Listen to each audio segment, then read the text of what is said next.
Hi, I'm JC Pohl. I'm on the road here with Teen Truth. I'm at Marshall Middle School, one of our favorite clients and favorite schools. We've actually been here about 9 years in a row, speaking to their sixth grade. They have an amazing culture here. I'm here with the principal, Michelle Irwin, and Julie Becker, the head counselor here as well.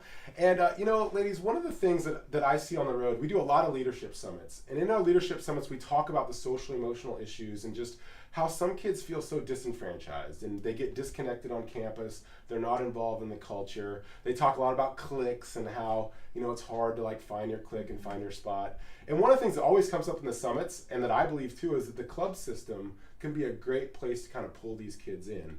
And I know that you have a great club system here. So maybe if you could tell our audience, just tell us the ins and outs of the club system. What is it? How do you start a club? What's it all about? Right.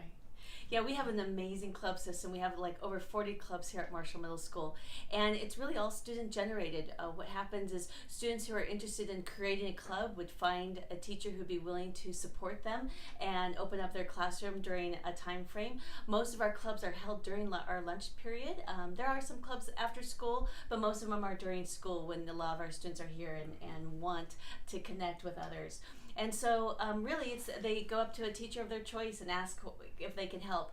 And some of our clubs are really student run too. So there's not a whole lot of responsibility on the teacher necessarily, other than, of course, supervising and opening up their classroom door. But what we really love about our club system is that our students, it's student run and student generated. Yeah, and that's what we feel it's all about. It's about getting that student ownership on campus and getting their voice involved. Mm-hmm. And I love what you said. So it's not that hard for a teacher. If a teacher wants to be an advisor, it may just be once a week where they're opening up their classroom and kind of welcoming these kids in. So what are some of the clubs on campus? I heard the morning announcement today. That's what brought it to mind. It was so colorful. There was origami club and Star Trek club. What are some of the things that kids are doing here? One great thing too is that any student can start any club, and we have a process for doing that. There's a form that they fill out and find an advisor, but we have everything from the Black Student Union. We have Just People Club that talks about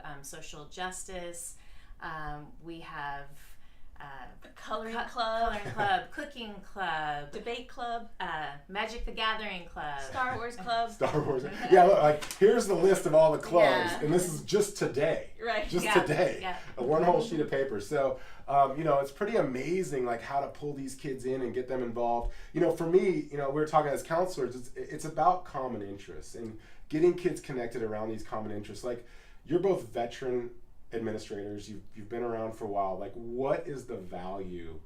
If I'm a principal watching this, if I'm a counselor, what's the value of this on campus? I feel it's so important, especially for students at the middle school level, any level, but especially in middle school, where already they're feeling insecure and needing to fit in. So just having that sense of belonging, feeling connected to their school is so important. And you talked about cliques earlier.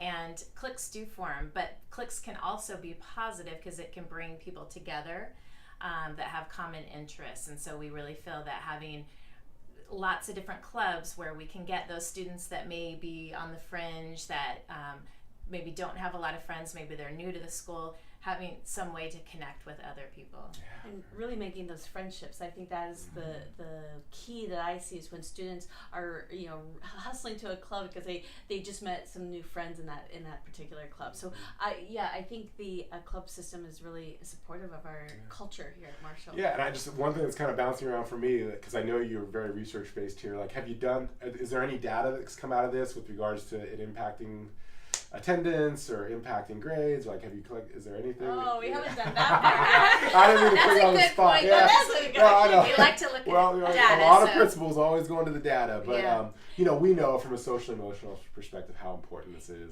And another aspect of our clubs, which brings it back to the whole school, is we have representatives from each club go to our ASB.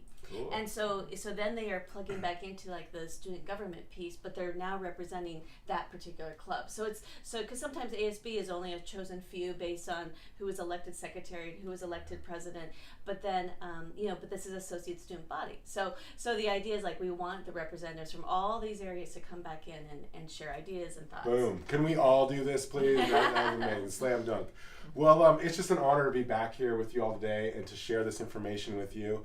So if you want me to connect you with the folks here at Marshall, I'm happy to connect you with them. Like I said, they're veteran educators who can really help you if you have questions. And of course, you can find me at teentruth.net or connect with us on social media. We just want to help you in any way that we can. Like Michelle and Julie said, it's about creating that student ownership. It's about giving students a voice on campus. And that's how we build school culture from the inside out. So thanks so much for your time. Y'all take care.